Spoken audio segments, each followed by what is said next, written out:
Shalom, selamat malam, salam sejahtera untuk kita. Ibu Bapa yang dikasihi dan diberkati oleh Tuhan Yesus Kristus.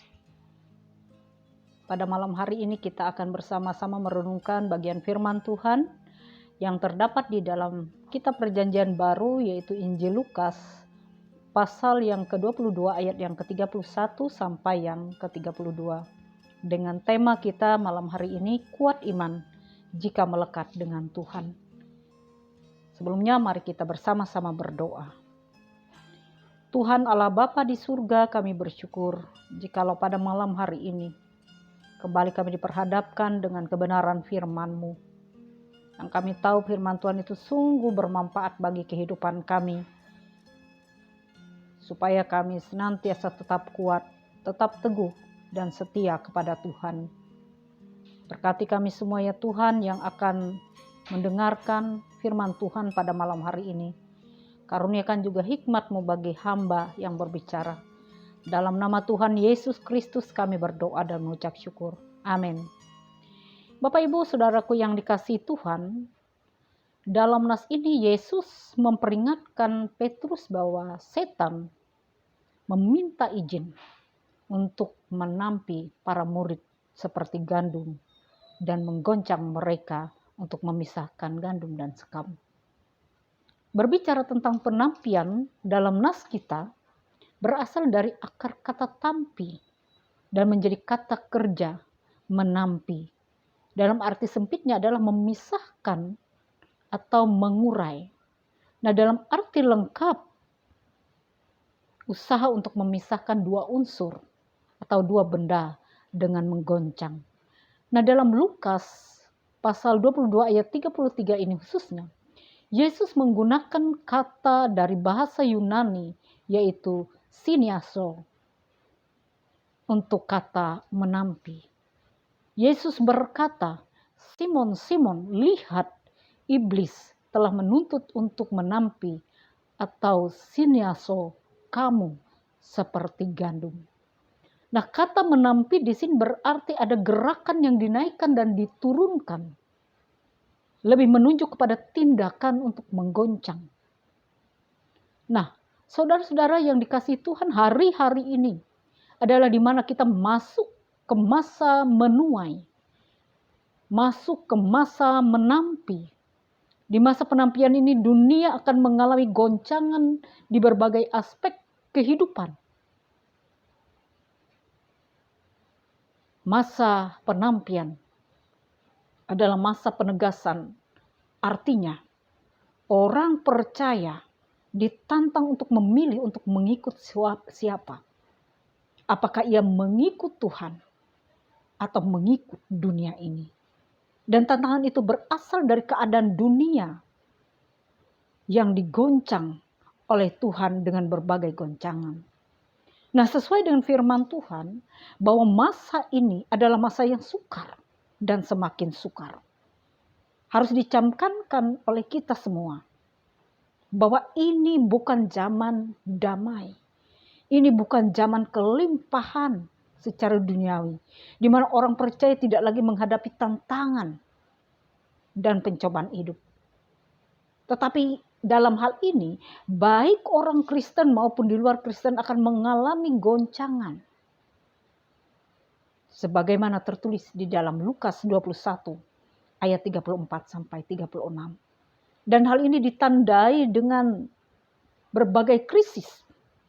Antara lain krisis politik, krisis ekonomi, sosial, pandemi yang terjadi yang belum usai, kerusakan-kerusakan ekosistem di bumi, keadaan cuaca yang tidak menentu, radikalisme yang muncul di mana-mana, dan banyak yang lainnya lagi.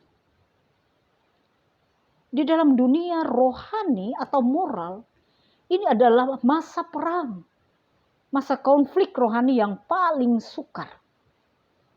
Untuk itu kita membutuhkan kepekaan iman yang tinggi agar kita sanggup menghadapi masa-masa yang sukar ini. Iblis sungguh-sungguh berusaha menghancurkan pekerjaan Tuhan. Iblis akan berusaha untuk membunuh iman orang-orang percaya.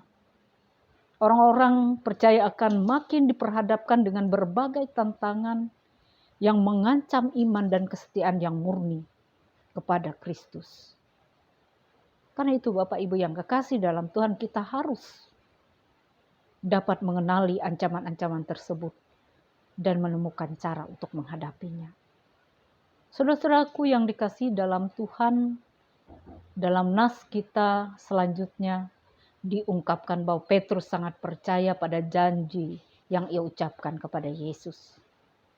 Tuhan, aku bersedia masuk penjara dan mati bersama-sama dengan Engkau. Ayat yang ke-33. Namun si jahat tahu kekuatan, rasa takut, dan menggunakannya untuk menyerang para murid. Dan lebih lagi, setan tahu bahwa para murid akan merasa terluka kepada ketidaksetiaan mereka sendiri. Orang dengan harga diri yang terluka tidak terelakkan sering mempertanyakan apakah dirinya berarti. Saat setan menyerang umat Tuhan, tujuannya adalah untuk menghancurkan iman mereka dan membuat mereka percaya bahwa dirinya tidak berharga dan tidak berguna bagi Tuhan. Setan ingin agar kita menjauh dari Tuhan dan tidak melayani Tuhan. Oleh karena itu, setan menyerang apa yang menjadi kekuatan kita. Wilayah kita merasa bahwa diri kita tidak terkalahkan atau setidaknya terlindungi dengan baik. Dan ketika setan berhasil, kita akan merasa kecewa dan moral kita jatuh. Namun Bapak Ibu yang kekasih dalam Tuhan, kita tidak harus terus-menerus mengasihani diri. Jika kita mau, Tuhan bisa menjadikan kegagalan kita untuk membersihkan hidup kita. Inilah yang dikatakan dan dilakukan oleh Petrus. Dia merendahkan hatinya. Dia taruh harga dirinya di bawah kaki Kristus. Dan mengizinkan Tuhan memulihkan hidupnya. Dan setelah itu, dia tidak takut dihina, dianiaya, dan mati untuk memberitakan Injil. Kegagalan yang dialami oleh Petrus menjadi sarana untuk membangkitkan imannya menjadi lebih kuat dan memiliki kehambaan yang sejati. Nah, saudara-saudara yang dikasihi Tuhan, hari ini apakah ada kegagalan yang menjadi ganjalan bagi kita untuk lebih melayani Tuhan, untuk lebih dekat dengan Tuhan? Mari kita datang kepadanya. Mari kita izinkan Tuhan memakai kegagalan-kegagalan hidup kita untuk maksudnya yang mulia. Iblis selalu mengelilingi kita untuk mencari waktu yang tepat untuk menjatuhkan iman kita.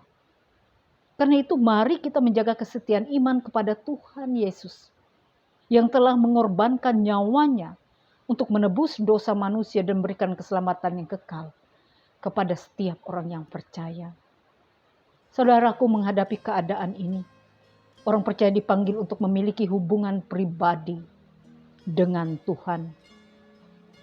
Kita dipanggil untuk selalu dekat, hidup benar, dan kita tidak menunda waktu.